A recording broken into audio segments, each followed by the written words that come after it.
ورحمة الله وبركاته.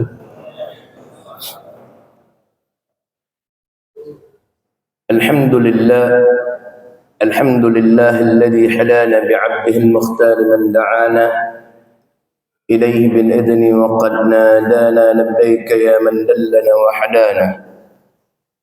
وأشهد أن لا إله إلا الله وحده لا شريك له، وأشهد أن سيدنا ونبينا محمدا عبده ورسوله.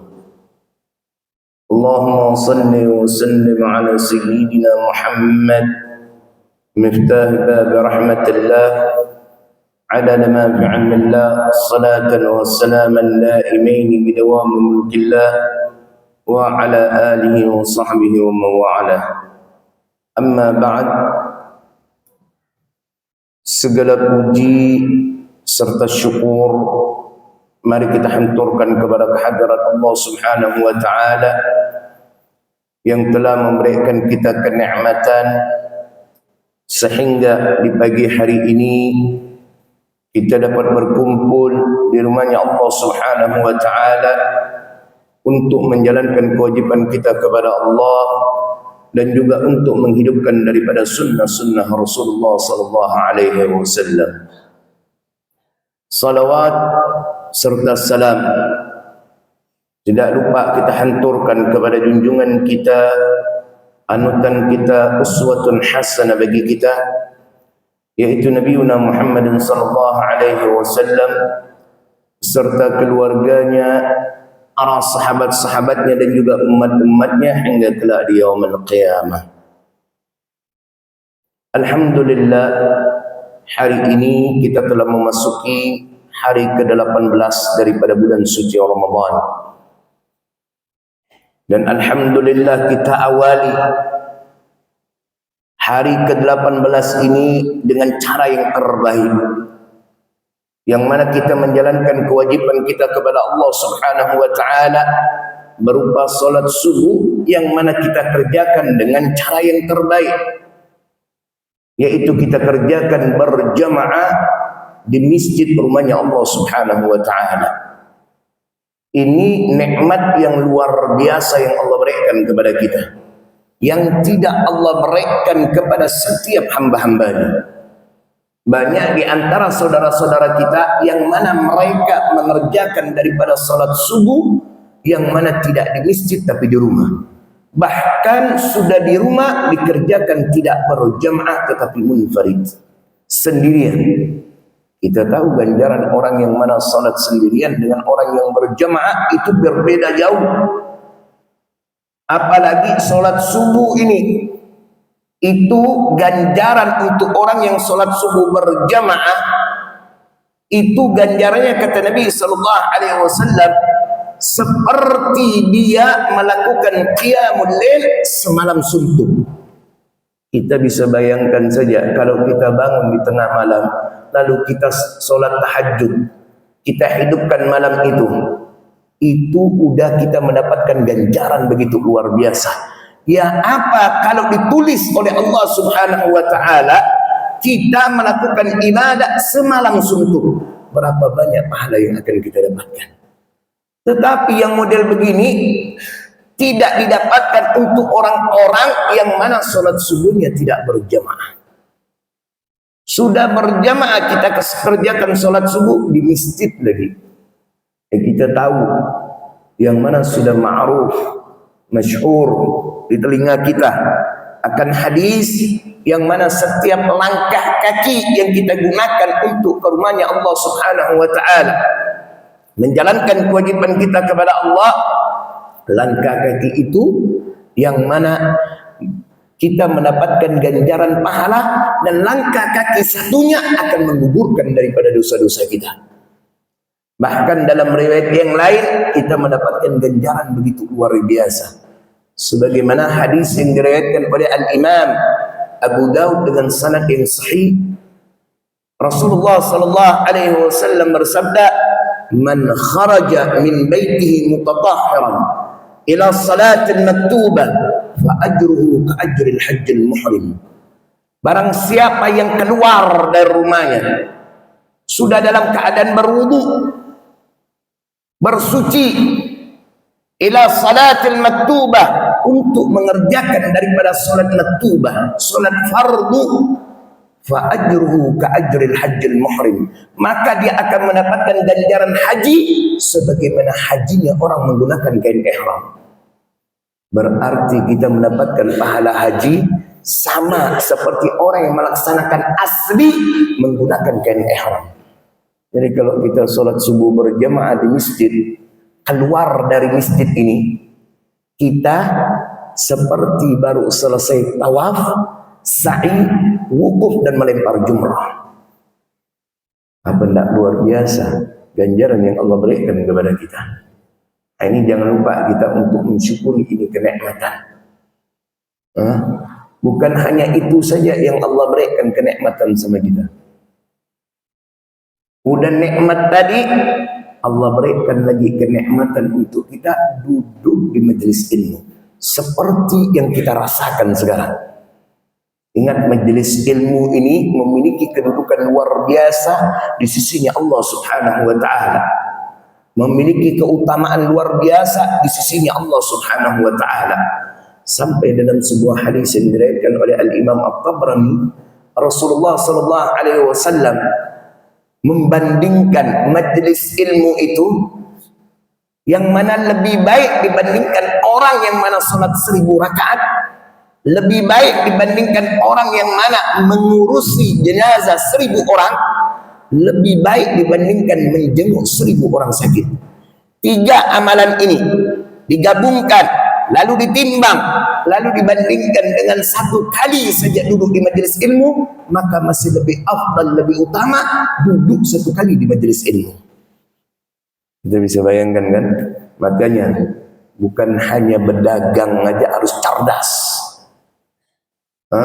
Berbeda ahli ekonomi kalau berbisnis dengan orang yang bukan ahlinya. Ahli ekonomi cukup modal sedikit bisa mendapatkan keuntungan yang besar karena dia memiliki ilmunya. Tapi kalau orang yang tidak memiliki ilmunya, dia berpikiran kalau mau untung yang besar, modalnya pun harus besar. Kita hidup di dunia ini juga harus cerdas dalam melakukan ibadah. Dan kita harus cerdas bagaimana kita berpikir. Hidup kita ini tidak lama. Ibadah harus cerdas. Kalau 1000 rakaat mau berapa bulan? Dan kita ada 1 hari 1000 rakaat. Kita sholat 1 hari 30 rakaat, dia sholat sunnah. Itu sudah kita sebut ahli ibadah zaman sekarang. Kita bisa hitung sholat sunnah kita, rawatib qabliyah dan juga ba'diyah, rawatib muakkad dan ghair muakkad. 2 rakaat sebelum subuh, 2 rakaat sebelum zuhur, 2 rakaat sesudah zuhur, 4 rakaat sebelum asar, udah 10. 2 rakaat sebelum maghrib, 2 rakaat sesudah maghrib, 2 rakaat sebelum isya, 2 rakaat sesudah isya, 18 rakaat. Kita baru mengerjakan 18 rakaat kalau kita mengerjakan dengan benar. Salat rawatib ini semuanya kita kerjakan, baru 18 rakaat. Tambah tahajud 4 rakaat, 22 rakaat. Tambah duha 4 rakaat, 26 rakaat. Tambah witir 3 rakaat, 29 rakaat. Hitunglah 30. Kalikan 1 bulan, baru 900 rakaat kita kerjakan daripada sholat sunnah. Belum sampai 1000. Berarti kita membutuhkan waktu yang mana 1 bulan lebih untuk sampai mengerjakan 1000 rakaat. Umur kita berapa? Berapa lama kita hidup di dunia ini? Umur umatnya Nabi 60-70. Kalau ada yang lebih itu bisa dihitung dengan jari.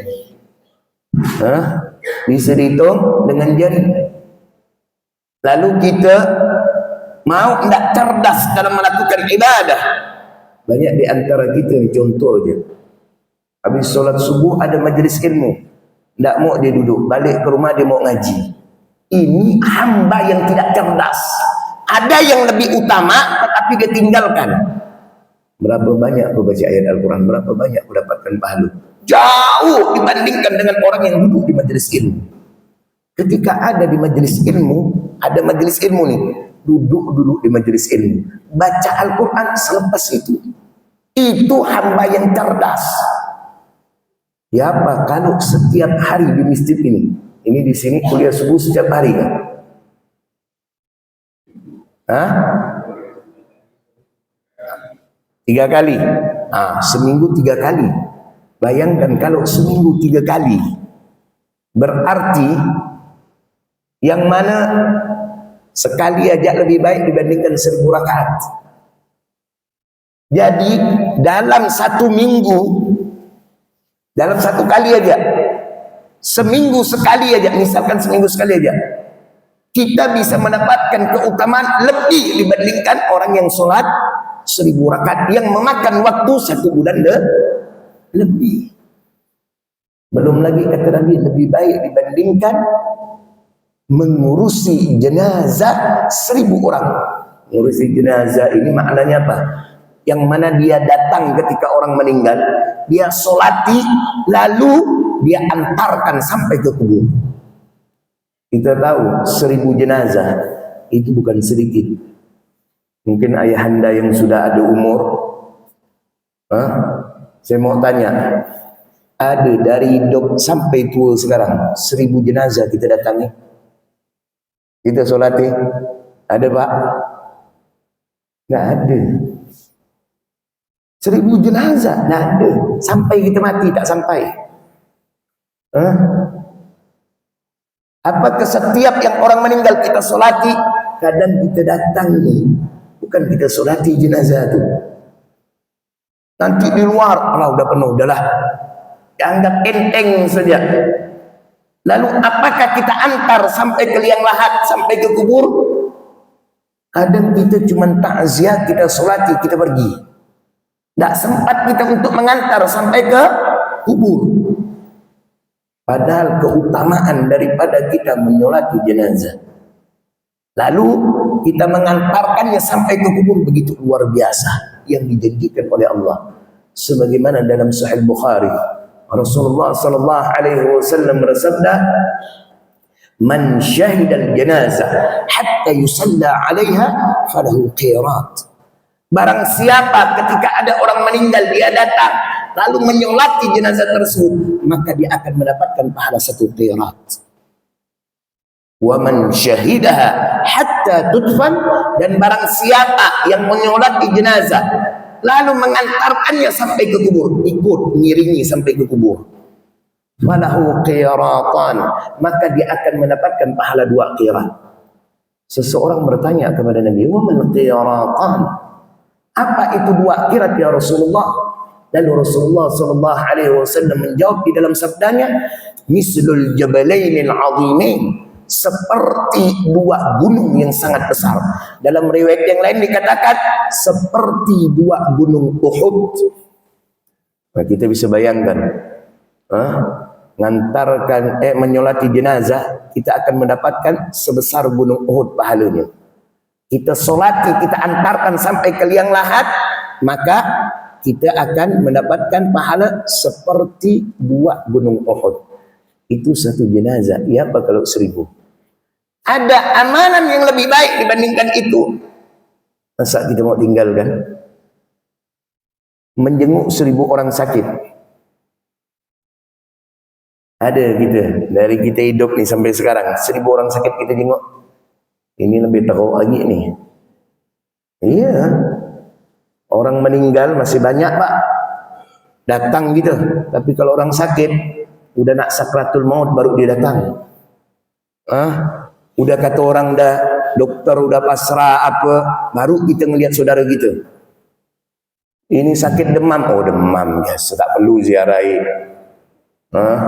Padahal Nabi SAW menganjurkan kepada kita semua untuk menjenguk daripada saudara kita yang lagi sakit, walaupun sakitnya ringan.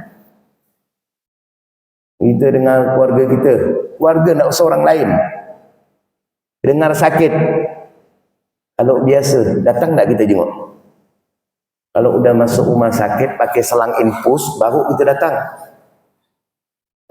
Tapi kalau di rumah demam atau sakit apa tidak kita datang. Betul apa betul? Betul. Padahal keutamaan menjenguk orang sakit itu luar biasa diberikan oleh Allah.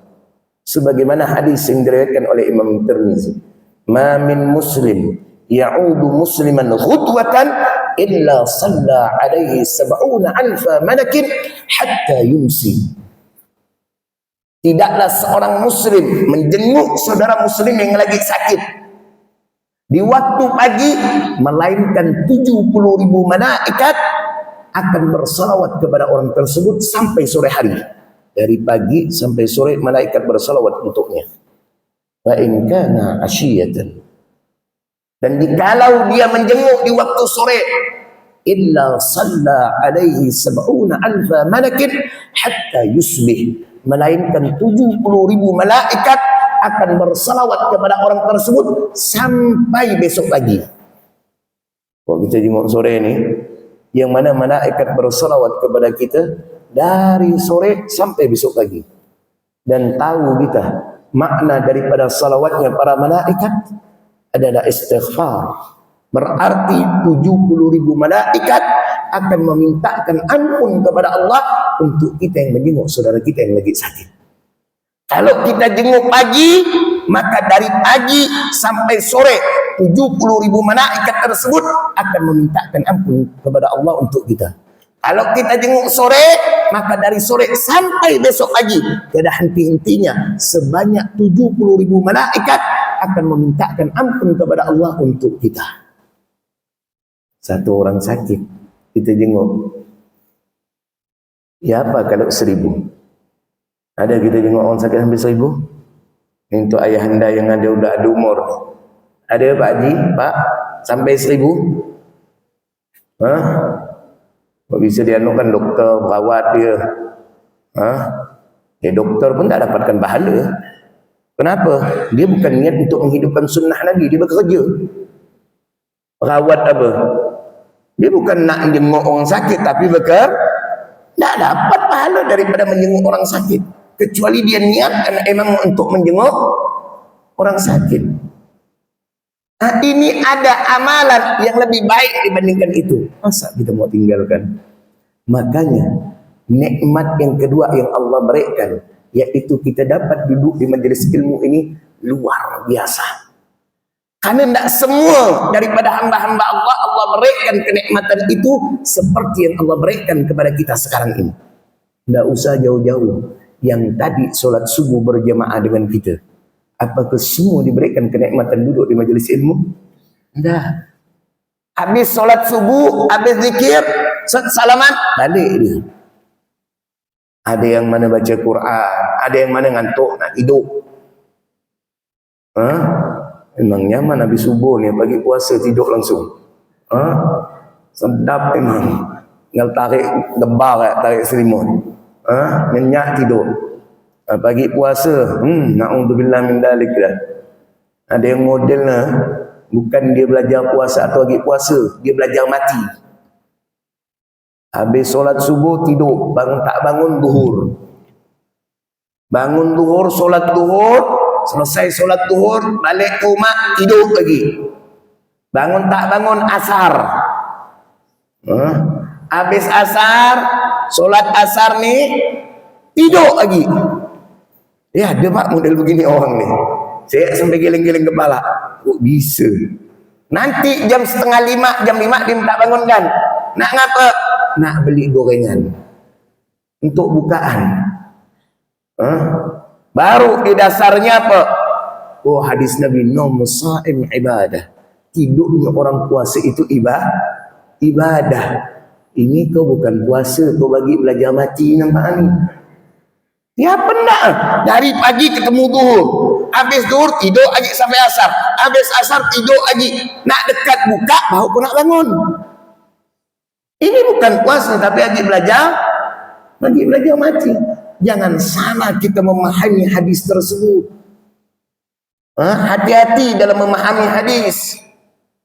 Bukan Rasulullah dari hadis itu menganjurkan kita banyak tidur. Rasulullah menunjukkan saking dahsyatnya daripada orang yang berpuasa sampai tidurnya dihitung ibadah, bukan disuruh banyak tidur. Nah, maka kalau memahami hadis itu penting, namanya asbabul wurud. Kalau Al-Quran itu asbabun nuzul, kalau hadis itu asbabul wurud. Banyak orang salah memahami. Contoh makan dengan 3 jari. Ada hadisnya tuh sahih. Kau pun nak ikut tibak Nabi makan dengan 3 jarinya. Makanlah dia nasi dengan 3 jari. Kalau kau pakai nampan, kau bawa 3 suap, kawan kau dah 5 suap dah. Kau bawa ngambil 2 lomek daripada ayam ni, kau tarik bawa ni, utes bawa 2 butik, kawan kau dah 10 utesan dah. Begitu kau yang ketiga kali dah habis dah tu ayam. Cobalah makan 3 jari, kira-kira macam mana tu? Akan nasi. Ni salah memahami. Baca secara tekstual, padahal ada asbabul wurud.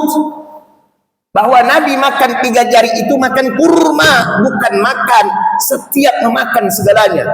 Makan nasi, makan roti, makan ini dengan 3. Enggak, makan kurma Rasulullah dengan 3. Tuh, banyak yang salah tuh. Udah Masya Allah dah umur ikut ibadah kajiannya, kajian ustaz pun tak jelas. Belajar di mana? Kan banyak nama ustaz zaman sekarang otodidak. Hafalkan hadis berapa? Set ini wujud jabarkan bisa ceramah. Udah dianggap macam mana? Itu jadi pegangan sama dia. Kalau mau dengar daripada ustaz itu, pertama tanya di mana itu ustaz belajar. Itu penting, Pak. Macam bapak mau nganukkan anak les, tanya enggak? Sekarang tuh guru les tak pernah sekolah, bapak mau? Apa nak diajarkan anak kita? Kira-kira begitu aja. Di mana daripada ustaz tu belajar? Gurunya siapa? Itu penting. Akhirat tu dah jelas, boleh kita pegang daripada ajaran ini. Ini sunnah makan 3 jari. Ustaz yang ngomong begitu tu, dia nak tahu asbabul wurud. Begitu juga memahami hadis. Seperti setiap makan pakai cuka dia makan. Saya nemu orang macam ini, Pak. Bawa dia cuka. Hadis Nabi mengatakan nikmatnya lauk tu cuka. Jadi sunnah makan cuka ni. Terus siapa begitu kau tak mulas buat kau.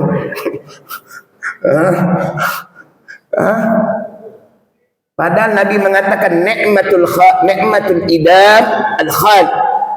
Nikmatnya paling nikmatnya lauk adalah cuka. Itu Rasulullah pas rumahnya tak ada lauk, cuman ada cuka, menyenangkan hati bininya. Rasulullah berkata seperti itu. Ini namanya asbabul wurud. Kita harus tahu, jangan nak tekstual, baca buku terjemahan, nikmatnya lauk cuka apa? Dek, kau beli cuka, langsung 1 kerat, dek. Setiap makan apa pakai cuka. Ya mulaslah kau tiap hari. Ini makanya pentingnya memahami daripada hadis terutama asbabul wurud. Maka kalau kita kurang mengerti, tanya kepada orang yang mengerti. Maka nikmat yang luar biasa yang Allah berikan kepada kita semua, jangan lupa untuk kita syukuri agar apa? La azidannakum. Allah Subhanahu wa taala tambah untuk kita. Dan kemarin kita baru memperingati suatu peristiwa yang begitu luar biasa yang terjadi di bulan Ramadan. Itu yang menentukan kita sampai Islam sekarang itu gara-gara kejadian itu. Apa? Yaitu peperangan Badar. Itu terjadi di bulan suci Ramadan, di tanggal 17 Ramadan, di hari Jumat. Nah, kita harus tahu nih, jangan tahu perang Badar. Tapi tahu nggak perang Badar itu? Banyak di antara kita tidak mengetahui akan perang Badar. Dinamakan perang Badar dikarenakan ada satu tempat di antara Madinah dan Mekah, lembah situ, yang mana di situ ada sumur namanya Badar. Kenapa sumur itu diberi nama Badar? Karena yang tukang buat sumur itu nama Badar. Iya betul. Maka disebut namanya sumur itu sumur Badar. Maka karena kejadian peperangan itu di situ, maka dikatakan Ghazwatul Badr. Perperangan Badar. Itu nama daripada perang Badar. Ini peperangan yang tiada niat Rasulullah untuk berperang. Tidak ada niat awal Nabi SAW untuk berperang. Rasulullah hanya menyuruh sahabatnya untuk menahan daripada Abu Sufyan, untuk diambil daripada hartanya, karena kaum muhajirin yang ikut berhijrah dengan Nabi, mengikuti jejak Nabi ke Madinah, itu harta-harta mereka dirampas oleh orang-orang kafir Quraisy Mekah. Harta itu dibagi-bagikan. Lalu Abu Sufyan ini, orang-orang Arab itu penduduk Mekah itu biasa, kalau ada satu orang mau pergi ke Syam berdagang, mereka menitipkan daripada harta mereka. Kok kita katakan modal, barang mereka dititipkan untuk dibawa ke Syam. Abu Sufyan ini dari Syam mau kembali lewati Madinah. Rasulullah ingin mengambil hak daripada kaum muslimin yang dirampas oleh orang-orang kafir Quraisy di Mekah. Maka macam Abdurrahman bin Auf, siapa nak kenal dengan Abdurrahman bin Auf? Beliau tu waktu di Mekah sebelum hijrahnya Nabi, kayanya luar biasa. Kayanya nak ketulungan. Pas mau hijrah sama Nabi, disuruh pilih dua. Kau mau pilih diri kau, jiwa kau, atau harta kau? Ini menunjukkan keimanan daripada Abdurrahman bin Auf, ditinggalkan daripada dunianya. Untuk apa? Mengikuti Nabi SAW yang berhijrah ke Madinah. Bukan sedikit harta Abdurrahman bin Auf itu. Sampai di Madinah berhijrah, bukan tambah miskin dia. Karena pintarnya dalam berdagang, luar biasanya dalam berdagang, tambah kaya. Bayangkan, dalam riwayat dikatakan ketika meninggal daripada Abdurrahman bin Auf, harta Abdurrahman bin Auf itu ketika dibuka gudangnya bertumpahan kepingan emas.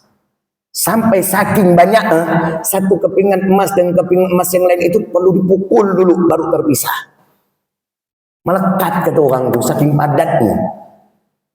Bayangkan hari ini keuntungannya satu peti emas, besok keuntungan 2 peti emas. Ini Abdurrahman bin Auf ingin miskin tapi tak miskin-miskin. Ini kalau kita ingin kaya tak kaya-kaya.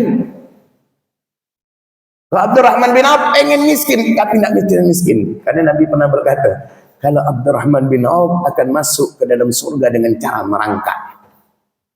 Maknanya apa dengan cara merangkak? Akan lama dia masuk ke dalam surga karena lamanya dia dihisab oleh Allah saking banyaknya daripada hartanya. Padahal Abdurrahman bin Auf itu termasuk daripada 10 sahabat Nabi yang dijamin masuk ke dalam surga. Makanya ketika dagangan daripada Abdurrahman bin Auf ini datang dari Syam nih, itu Mekah itu sempat geger. Mekah itu sempat geger. Kenapa? Saking riuhnya daripada unta dagangan daripada Abdurrahman bin Auf ini tiba. Bayangkan 700 ekor unta dan setiap unta di atasnya membawa dagangan daripada Abdurrahman bin Auf. Kira-kira kalau jalan Ayani ini ada 200 sapi yang lewat. Heboh nak? 200 ya? Ya apa kalau sampai 700 apa? Ini unta pak. Lebih besar lagi. Gemuruh daripada jalannya itu membuat heboh. Sampai saya Datuk Aisyah bertanya, ada kehebohan apa ini? Maka seseorang memberitahukan kepada saya Datuk Aisyah, 700 ekor unta daripada Abdurrahman bin Auf tiba dari Syam. Yang mana setiap untanya yang mana membawa daripada dagangan daripada Abdurrahman bin Auf. Maka Sayyidatul Aisyah berkata, benarlah yang disabdakan oleh Nabi bahwa Abdurrahman bin Auf akan masuk ke dalam surga dengan cara merangkak. Abdurrahman bin Auf mendengar gitu, lihat, Luar biasanya kedermawan Abdurrahman bin Auf. Dengar gitu tak mau Abdurrahman bin Auf masuk surga dengan cara merangkak. 700 ekor ontanya beserta dagangan di setiap onta itu disedekahkan fi sabilillah. Disedekahkan untuk fakir miskin, orang-orang yang membutuhkan tanpa ada sisa. Itu Abdurrahman bin Auf. Nah, waktu tiba di Madinah itu, Allah miskin, tak ada bawa apa. Tak ada bawa apa. Sampai dipersaudarakan sama Rasulullah dengan kaum Ansar. Kalau tidak salah namanya Sa'id bin Rabi'ah atau Rabi'ah namanya, nanti tinggal dikoreksi, Anda lupa. Ini persaudaraan kaum Muhajirin dengan Ansar ini luar biasa. Tak akan kita temukan di zaman sekarang persaudaraan seperti mereka. Bayangkan Abdurrahman nih ditawarkan bini. Ini orang Ansar yang dipersaudarakan sama Nabi dengan Abdurrahman bin Auf ini punya 2 bini. Kata ni orang, silakan kau pilih mana yang kau suka daripada bini aku ni. Ini ku ceraikan, nanti kau kahwin dengan dia. Kalau kita kira-kira bagaimana? Bini bah, ada macam itu. Kalau pun ada, dia cari bini yang paling nyebalkan tu. Itu dikasihkan ke orang. Ambil lah kau, aku dah geram dah dengan dia ni. Muak dah aku dengan dia ni. Itu paling kita berikan. Ini enggak, suruh pilih sendiri. Abdurrahman bin Auf enggak mau. Lalu punya beberapa toko. Sila pilih salah satu. Mana yang kau mau? Ada macam itu. Ini baru datang ya, baru WA ya. Assalamualaikum, apa khabar ente saudara? Ika bisa bantu tak? Apa dia? Pinjam duit 10 juta. Hilang tak berkabar langsung. Tak aktif langsung WA. Ini kaum Ansar ini dengan kaum Muhajirin bersaudara. Bayangkan punya toko 2 butik, ambil kau satu aku satu. Maka persaudaraan tidak akan kita temukan di zaman sekarang sebagaimana persaudaraan kaum Ansar dengan Muhajirin. Nah, kita kembali kepada pembahasan kita peperangan Badar. Peperangan Badar ini diikuti oleh kaum muslimin 313. Dalam riwayat yang lain dikatakan 314. Kenapa 314? Karena ada satu orang sahabat Nabi dikirim balik ke Madinah sama Rasulullah. Namanya Abu Lubabah untuk menjaga daripada Madinah. Maka dalam riwayat dikatakan 314. 83 orang daripada kaum muslimin itu adalah dari kaum Muhajirin. 83 orang. Sedangkan daripada kaum Ansar sisanya 83 kurang 313 berapa itu? 200 berapa? 230 ya? 250 ya? Enggak. 230. 230. 230 tambah 83. 313. 230 orang yang daripada kaum Ansar itu terbagi lagi daripada Ansar ini. Kaum Ansar ini ada daripada suku Hajrat, ada daripada suku Auf. Kalau suku Hajrat itu mengirim 171 orang. Mengirim 171 orang. Sedangkan 170 orang. Sedangkan daripada Aus itu mengirim daripada pasukan 61 orang. Kalau di total menjadi 314. Nah, itu termasuk daripada Abu Lubabah, tapi dikirim balik lagi ke Madinah untuk menjaga daripada kota Madinah. Ada 3 sahabat Nabi yang tidak ikut perang Badar, tetapi mendapatkan pahala seperti berjihad di peperangan Badar dan mendapatkan ghanimah, harta rampasan perang. Jadi ketika pembagian ghanimah, 3 sahabat ini termasuk orang yang mendapatkan. Siapa? Ini bukan sahabat yang sembarangan, 3 orang. Sayyidina Utsman bin Affan tidak ikut perang Badar. Kenapa tidak ikut perang Badar? Karena Sayyidina Utsman ketika itu istrinya yang bernama Ruqayyah, yang anaknya Nabi SAW lagi sakit. Maka Rasulullah menyuruh daripada Sayyidina Utsman untuk menjaga dan merawat daripada istrinya. Makanya ketika selesai peperangan Badar, Rasulullah memberikan kabar gembira kepada Sayyidina Utsman bahwa dia juga mendapatkan pahala daripada jihad di peperangan Badar dan juga mendapatkan bagian ghanimah, harta rampasan perang. Diberi sebenarnya. Yang 2 orangnya adalah Sayyidina Talha bin Ubaidillah dan juga Sayyidina Sa'id bin Zaid. 2 sahabat ini lagi disuruh oleh Rasulullah, diutus oleh Rasulullah untuk hal yang lain. Bukan karena sengaja tidak pergi dalam peperangan Badar, tapi memang disuruh oleh Rasulullah untuk hal yang lainnya lagi. Tetapi 2 orang ini juga kata Rasulullah mendapatkan pahala daripada jihad di dalam peperangan Badar dan juga mendapatkan ghanimah yang mana diberi sama Nabi harta rampasan perang tersebut. Ini pun 2 sahabat bukan sembarangan. Sayyidina Talha, siapa yang tidak kenal? Sayyidina Talha ini masih keluarganya, sepupunya Sayyidina Abu Bakar As-Siddiq, Sayyidina Talha ini. Dan termasuk 10 sahabat Nabi yang dijamin masuk ke dalam surga. 3 orang yang tidak ikut ini termasuk 10 sahabat Nabi yang dijamin masuk surga. Sahabat Nabi yang 10 orang dijamin masuk surga itu Sayyidina Abu Bakar, Sayyidina Umar, Sayyidina Utsman, Sayyidina Ali, Sayyidina Abdurrahman bin Auf, Sayyidina Sa'ad bin Abi Waqqas, Sayyidina Zubair bin Awwam, lalu Sayyidina Abu Ubaidah ibn al-Jarrah, lalu Sa'id bin Zaid, lalu Zubair bin Awwam, Abu Bakar, Sayyidina Talha bin Ubaidillah. 10 orang ini dijamin masuk ke dalam surga. Dan 3 orang dalam peperangan Badar yang tidak ikut itu termasuk 10 sahabat Nabi yang dijamin masuk surga. Sayyidina Talha, kalau kita katakan apa? Itu adalah man of the match di dalam peperangan Uhud. Jadi kalau mau tahu kita man of the match di dalam peperangan Uhud, itu adalah Talha bin Ubaidillah. Kalau sepak bola kan ada pemain terbaik dalam pertandingan. Oh, siapa? Ronaldo, Messi. Oh, nilai plus tuh. Kalau dalam perang pun ada. Karena dalam peperangan Uhud itu Sayyidina Talha melindungi Nabi SAW. Ketika tinggal 10 orang yang ada di sekitar Nabi, sahabat yang lain udah terpecah-pecah dah. Karena tidak mendengar omongan Nabi SAW, pasukan pemanah udah dibilang jangan bergerak daripada tempat kalian apapun yang terjadi, kata Nabi.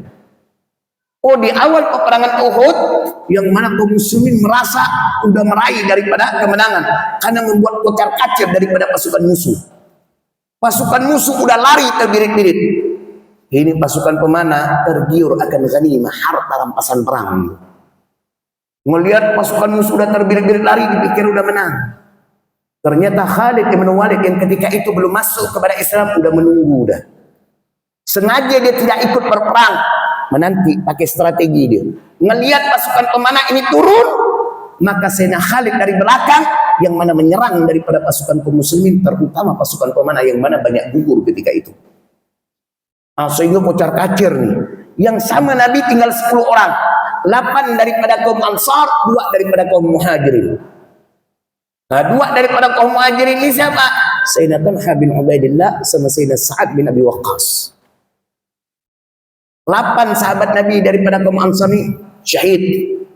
Tinggal 2. Sayyidina Sa'ad bin Abi Waqqas, maka dia sibuk memanah daripada pasukan musuh. Tapi nak kenal Sayyidina Sa'ad bin Abi Waqqas, kalau udah mana ada 5 orang berjejer nih, sekali panah tembus tuh 5 orang. Kalau bapak pernah pergi museum, dia ada di Madinah, ndak jauh dari Masjid Nabawi itu. Ada museum, di situ tuh ada busur dan anak panah daripada Sayyidina Talha. Wah, biasa tinggi, kita bisa bayangkan bagaimana tingginya sahabat Nabi ini yang satu ini. Luar biasa tinggi daripada busur itu. Itu orang yang pertama yang melemparkan anak panah dari busur di dalam Islam adalah Sayyidina Sa'ad bin Abi Waqqas. Dan termasuk 10 sahabat Nabi yang dijamin masuk surga. Dan termasuk sahabat Nabi yang kalau berdoa tidak mungkin ditolak oleh Allah. Maka orang-orang takut kalau udah Sayyidina Sa'ad itu berdoa kepada Allah, ya Allah, yang mana begini kan dia, oh takut. Sampai Sayyidina Umar aja, kalau Sayyidina Sa'ad dan Waqqas mengangkat tangan, Sayyidina Umar takut. Ketika ditanya kenapa doa kau mustajab, apa kata Sayyidina Sa'ad bin Abi Waqqas? Ma rafa'tu ila fami luqmatan illa wa ana alimun min aina maji'uha. Tidaklah aku masukkan satu suapan ke dalam mulutku kecuali aku tahu pasti dulu kehalalan daripada makanan itu. Kalau 100% halal baru aku masukkan. Kalau subhat tidak jelas, tidak akan aku masukkan. Itu sebab doaku selalu mustajab. Nah ini saya. Sibuk tinggallah Sayyidina Talha bersama Nabi dalam peperangan Uhud itu. Beliaulah satu-satunya sahabat yang melindungi benar-benar dengan Nabi, kepada Nabi. Maju daripada Sayyidina Talha bin Ubaidillah menyerang pasukan musuh. Mundur lagi, maju lagi, begitu sampai mendorong Nabi agar naik ke pundaknya dan naik ke atas bukit Uhud untuk melindungi Nabi SAW. Sampai dalam riwayat dikatakan yang mana ada 30 lebih daripada bersetan, daripada pedang, anak-anak dan juga tombak. Sampai dalam riwayat dikatakan paha daripada Sayyidina Talha bin Ubaidillah itu koyak terngangak sampai kelihatan daripada tulangnya. Pahanya itu setengah. Sampai Sayyidina Talha ini udah tidak kuat, tapi dia tidak mau membuat Nabi itu pesimis sama dia. Tapi dia ingin Nabi melihat dia nih optimis Nabi. Oh, Sayyidina Talha masih kuat untuk melindungi aku. Itu yang diinginkan oleh Sayyidina Talha bin Ubaidillah. Dia tetap berdiri melindungi Nabi. Sampai udah tidak kuat pingsan. Dan Alhamdulillah Sayyidina Abu Bakar dengan sahabat-sahabat Nabi yang lain sudah menemukan Rasulullah. Maka Rasulullah lalu berkata, jangan kau hiraukan aku. Cepat kau urus daripada saudara kalian yaitu Talha bin Ubaidillah. Sampai Nabi mengatakan apa? Kalau kalian ingin melihat seseorang yang syahid tapi masih jalan di atas muka bumi, orang namanya syahid dah mati. Ini tidak kata Nabi, syahid tapi masih jalan di atas muka bumi, masih hidup. Falyandur ila Talha bin Ubaidillah, maka lihatlah kepada Talha bin Ubaidillah. Nah, jadi menunjukkan bukan sahabat sembarangan ini. Lalu Sayyidina Sa'id bin Zaid. Sayyidina Sa'id bin Zaid ini iparnya Sayyidina Umar. Istrinya Sa'id bin Zaid, Fatimah bint Al-Khattab, itu adik daripada Sayyidina Umar. Ini yang menyebabkan awal sebab daripada Sayyidina Umar masuk kepada Islam. Yang nyerang ke rumah daripada adiknya itu rumah Sa'id bin Zaid. Yang Sa'id bin Zaid itu diangkat, dilemparkan oleh Sayyidina Umar. Tapi ini sahabat bukan sahabat sembarangan. Saking luar biasanya. Dari sebelum memeluk Islam, ayahnya itu tidak pernah menyembah berhala. Zaid, ayahnya daripada Sa'id, tidak pernah menyembah berhala. Dia tidak setuju daripada orang-orang Quraisy Mekah itu menyembah berhala. Maka dia mencari mana yang benar daripada agama ini. Maka sampai beliau pergi ke Syam, bertemu dengan seorang pendeta, memberitahukan bahwa telah datang daripada kaum kalian, suku Arab, yang mana seorang nabi namanya begini, ciri-cirinya begini. Maka Sayyidina Zaid, ayah daripada Sa'id ini langsung, ya Allah, itu adalah Muhammad. Mau balik ke Mekah ini, keburu meninggal. Doa daripada Zaid ini meminta kepada Allah, ya Allah, jangan kau haramkan anakku untuk mengikuti daripada Muhammad sebagaimana engkau mengharamkan aku untuk mengikuti Muhammad. Maka Sayyidina Sa'id begitu sampai di Madinah, beliau pun langsung mengucapkan 2 kalimat syahadat. Dari sebelum masuk kepada Islam tidak pernah menyembah berhala Sayyidina Sa'id. Bahkan tidak pernah berzina, tidak pernah minum khamar. Belum masuk Islam dan tidak pernah melakukan hal-hal yang buruk. Padahal kita tahu waktu di awal-awal Islam namanya khamar itu masih boleh. Masih boleh. Itu para sahabat Nabi depan rumahnya ada kendi. Itu naruh khamar, udah biasa minum khamar itu macam minum kopi. Jam kita pagi, kau tak kena kopi pening kepala. Bagi yang merokok tu, kata dia apa? Merokok tak kena kopi, macam kena tambal Cina tak berlawan. Sampai segitu mengatakan kan, saking pentingnya kopi. Ya, tanya orang berokok, ya apa berokok tanpa kopi? Tak nyaman, kata dia. Rasa tak nyaman. Zaman itu yang mana khamar itu belum diharamkan di awal-awal Islam. Maka ada sahabat Nabi di solat yang mana sambil mabuk. Sayyidina Sa'id ini sebelum masuk Islam pun, dari kecilnya pun tidak pernah menyembah berhala, tidak pernah minum khamar. Sebagaimana Sayyidina Abu Bakar. Oh, Sayyidina Abu Bakar itu sama juga tidak pernah minum khamar.